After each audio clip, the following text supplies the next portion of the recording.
Méthode de Monte-Carlo. Alors on a un système à temps discret. En effet, k ici est un élément de n, est un entier naturel.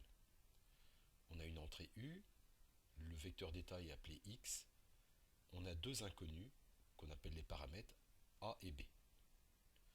On ne mesure pas l'état, on mesure uniquement la sortie y. Donc c'est un problème d'estimation et on a une non-linéarité. En effet, le lien qui relie y à a est non linéaire. On ne peut pas utiliser des techniques matricielles, d'algèbre linéaire. Et pour cela, souvent l'ingénieur va utiliser une méthode de Monte-Carlo. Alors c'est une méthode qui est facile à implémenter, la méthode de Monte-Carlo. Par contre, elle demande beaucoup de travail pour l'ordinateur. On va voir ça tout de suite. L'état initial est connu, il est nul. L'entrée est connue, elle vaut 1 ici. On a des mesures. Alors je vais faire un copier-coller parce que je vais probablement l'utiliser dans mon programme MATLAB. Et ces valeurs ont été obtenues pour des A étoiles. Alors la vraie valeur pour A, la vraie valeur pour B sont connues ici. Mais normalement, nous, on n'est pas censé les connaître. On pourra les utiliser pour vérifier nos résultats, mais sans plus.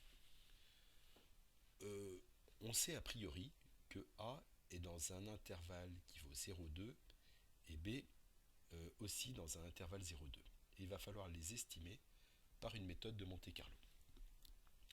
Donc je vais aller ici sous Paint pour essayer d'expliquer comment ça se passe. Alors, je vais prendre ici, je vais faire ici l'espace des inconnus, que je vais appeler, alors ici c'est A et B. Et puis ici, je vais représenter l'espace des mesures de cette façon-là. Alors là, ça va être le temps, et ici, ça va être Y. Alors, je vais représenter ça un peu mieux. Ici, on a dit que c'était les inconnus, donc B, ici A, ici mes mesures Y, et ici le temps T. Alors on a des valeurs pour Y. Alors les valeurs Y ici, qu'est-ce qu'on sait? Je regarde quand même ce qu'on connaît sur Y. Est-ce qu'on connaît des bornes? Oui, on sait que la différence entre entre ce que va nous prédire le modèle et la vraie mesure est plus petit que epsilon. Alors epsilon, on ne lui donne pas de valeur pour l'instant. On pourra le prendre arbitrairement, on va essayer de voir comment en pratique. En pratique, on ne le connaît pas souvent exactement, mais on essaye à tâtons de le trouver le plus petit possible de façon à ce que ça colle. Je reviens ici à mon dessin. Donc supposons qu'on connaisse le epsilon. Dans ce cas-là, on va avoir des barres erreurs qui correspondent ici à l'instant t égale 1, à l'instant t égale 2, t égale 3, etc. Voilà, j'ai un ensemble de mesures. Donc la taille de cet intervalle, ça correspond à epsilon. Maintenant, si je considère ici, alors je considère dans l'espace des A et B, je vais représenter un point. Alors par exemple, ici, ce point-là pour A et B. Alors, dans ce cas-là, la sortie du modèle va donner quelque chose qui passe par toutes les barres erreurs si jamais je connais le bon epsilon. Si jamais je prends une mauvaise valeur, par exemple celui-là, ça veut dire que je peux être compatible avec certaines barres erreurs, mais pas avec toutes.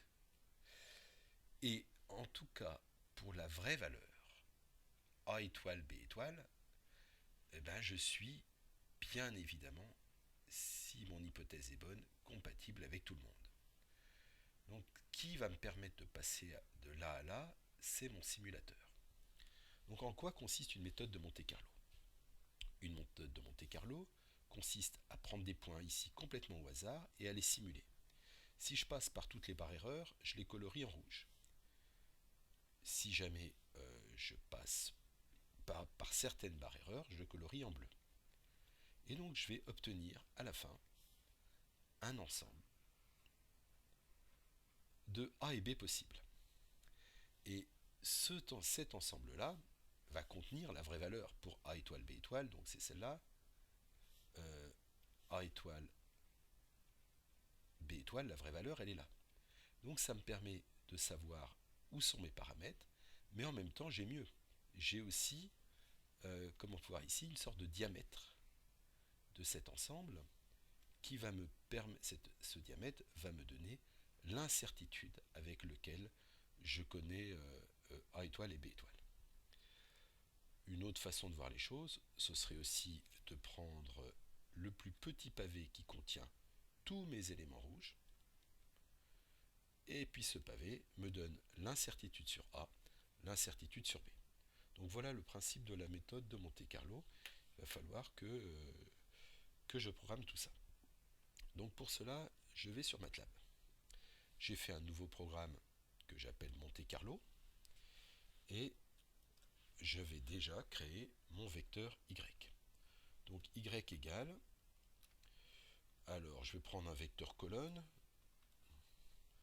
avec toutes mes valeurs. Alors ici j'avais 1, bon voilà toutes mes valeurs. Bon c'est un peu précis ça.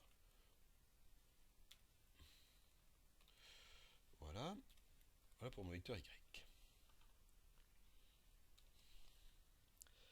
Maintenant je vais initialiser mes axes. Alors je vais dessiner dans l'espace des A et des B. Donc axes.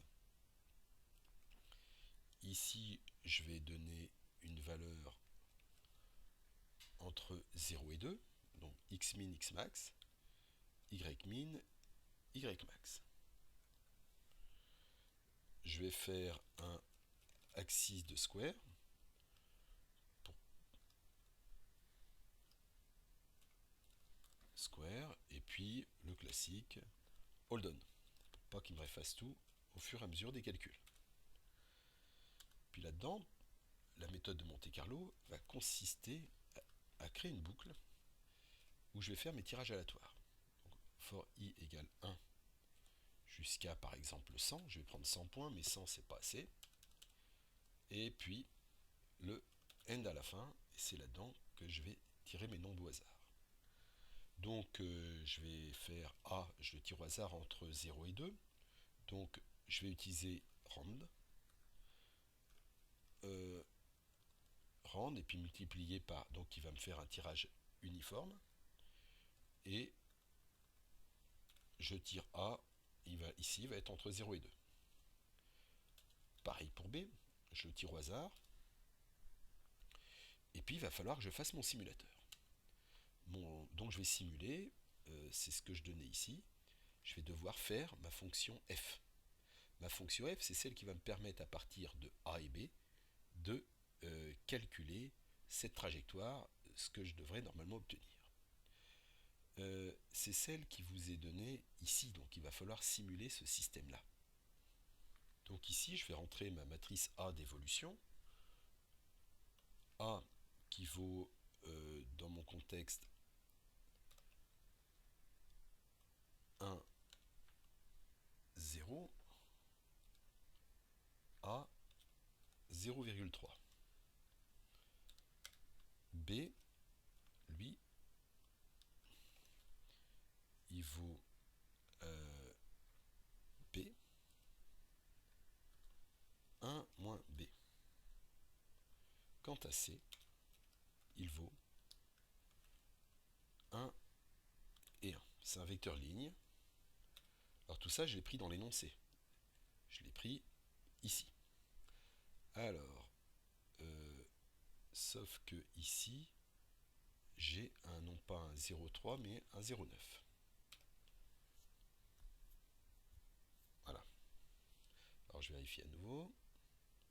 1, 1, B, 1 moins B. C'est parfait. Maintenant, il va falloir que j'initialise mon état. X, il vaut 0, 0.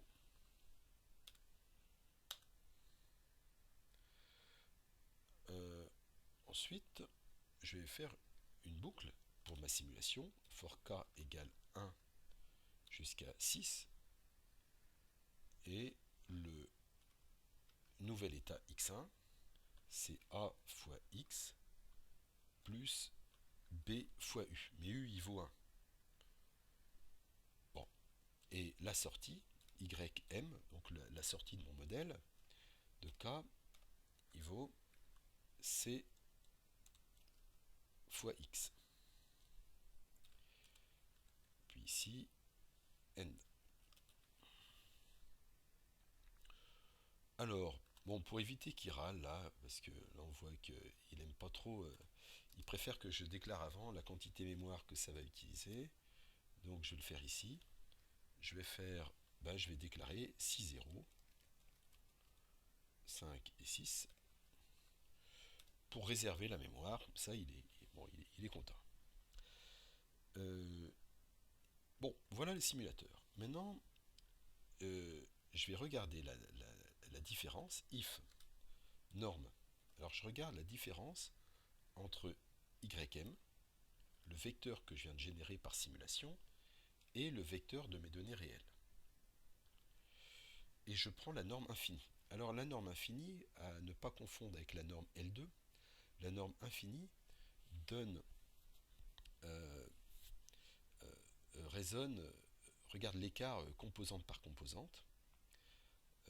Alors je vais peut-être faire un dessin pour rappeler ça.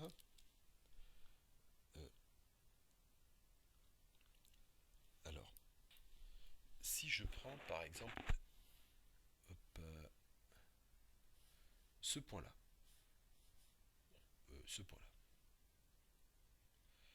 ce point-là, il a pour coordonnées, mettons, x1, y1. Et bien ici, mettons que j'appelle P. Bon, la norme infinie de P, ici, c'est x1. Donc ça correspond au max de la valeur absolue de x1, valeur absolue de y1.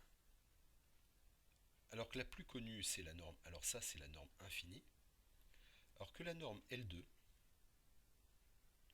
de ce vecteur P, ce sera égal à la racine carrée de x1 au carré plus x2 au carré. Plus, alors ici ce serait y1. y1 au carré. Donc ça c'est la norme L2. Donc ici, comme je m'intéresse composante par composante à l'écart pour la première mesure, la deuxième mesure, etc., je vais calculer la norme L infinie dans l'espace de mes mesures. Je reviens à mon programme. Donc je regarde ici le max, ça correspond donc au max. Alors je vais peut-être mettre un commentaire ici. Ça correspond au max sur tous les i des ym i moins yi, et ça en valeur absolue. Max pour tous les i, hein, bien sûr. Max. Bon, c'est pas terrible comme représentation là, mais voilà pour ce rappel. Donc si celui-là est plus petit, disons que 0, bon, 0,5, peu importe. Dans ce cas-là, alors puisque le epsilon n'est pas donné, alors je vais faire plot de a, b, virgule, par exemple, je vais le dessiner avec des plus. Avec des plus en rouge. Et puis, je vais faire un lightweight pour qu'on le voit bien. 3, donc en épais. Je l'écris en épais. Else. Et ben je reprends cette même ligne. Bon, je vais peut-être l'écrire en un peu moins épais. Et je vais mettre un point à la place. Et je vais le mettre en bleu.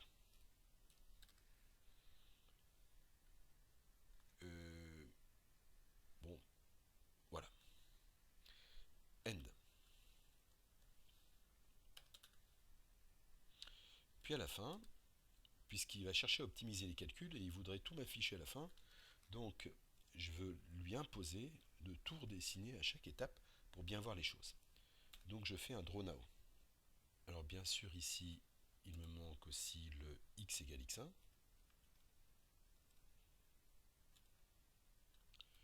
Je le lance. Alors là, il m'en trouve quelques-uns. On ne voit pas clairement l'ensemble. Donc je vais devoir ajouter plus de points. Et c'est là on va voir que la méthode de Monte-Carlo, eh ben, elle est facile à programmer, mais elle prend beaucoup de temps.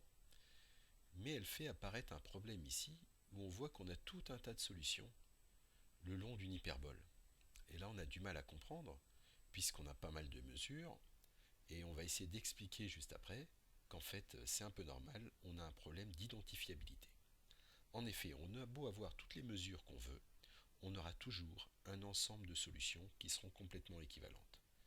Donc ça, en estimation de paramètres, c'est ce qu'on appelle un problème d'identifiabilité, et on va essayer après de comprendre pourquoi on a ce type de problème. Alors, bien évidemment, ici, j'aurais pu diminuer le epsilon, augmenter pour avoir plus de précision et passer à 1000. Je le relance à nouveau, mais on se rend compte, à partir d'un certain moment, on a du mal à trouver des points rouges. Et par moment, on a tellement de mal que des fois, on n'en trouve qu'un seul. On a l'impression que c'est bon et on est très loin de la solution. C'est pour ça qu'il nous faut systématiquement faire une étude en identifiabilité. Vous voyez, là, il continue à calculer. On n'a que 1000 points.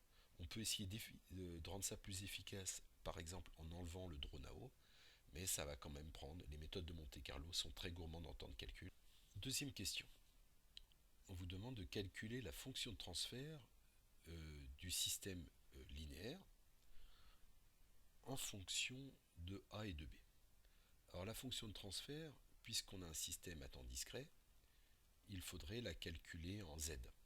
Bon, ici, la variable en Z, la variable, on va la noter S, hein, comme la variable de la place, ça revient au même.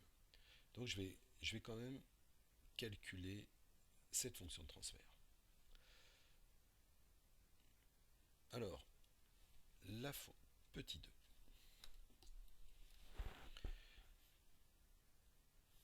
Alors, hop, petit 2. La fonction de transfert G, bon, je vais appeler Z. C'est égal à C fois Z, alors la variable en Z, I moins A moins 1, B plus D. Alors ça, c'est la formule qui nous donne la fonction de transfert.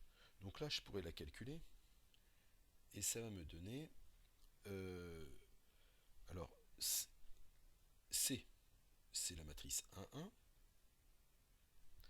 fois, alors, ici, je vais avoir Z moins A, alors Z, donc moins 1,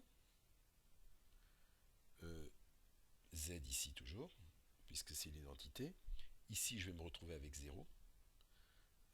Ici, je vais me retrouver avec moins A. Et voilà la matrice Z moins A. Je mets un moins 1 et je multiplie par B. B, dans mon contexte, il vaut B1 moins B. Et je calcule ça. Si je calcule ça, je vais obtenir 10 Z plus B plus B fois 1 plus 10A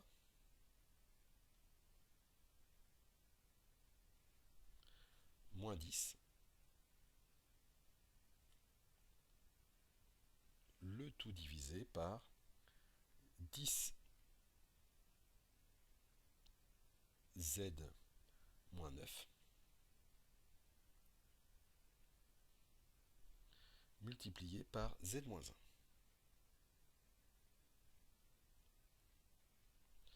Voilà pour cette deuxième question. Alors, troisième question. On va supposer qu'on connaît les valeurs A étoile et B étoile. Et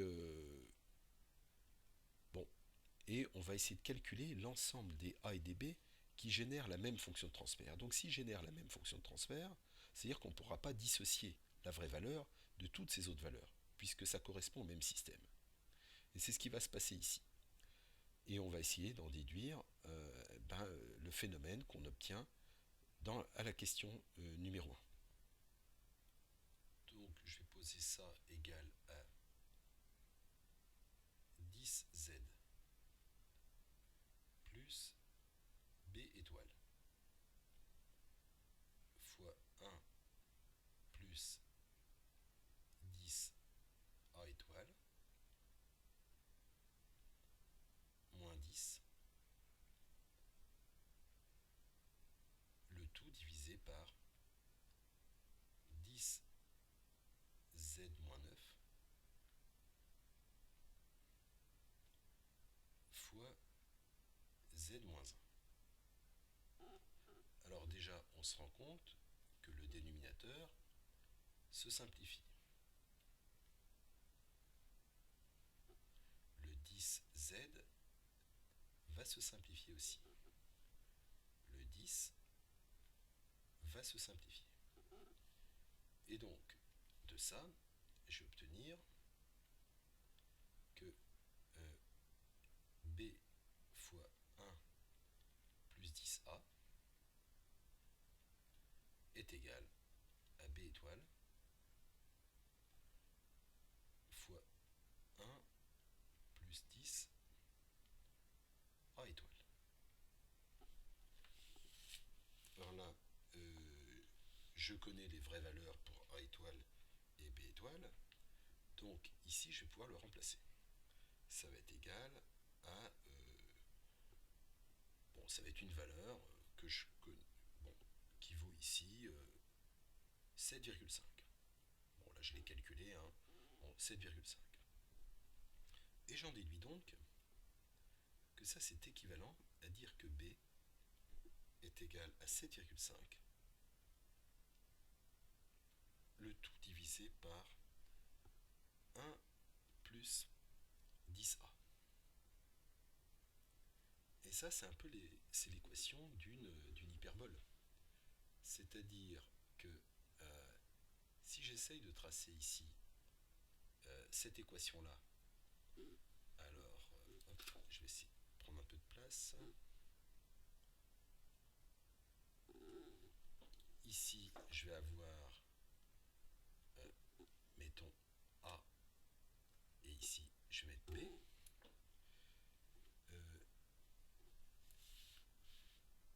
Donc, ici, A, ici B.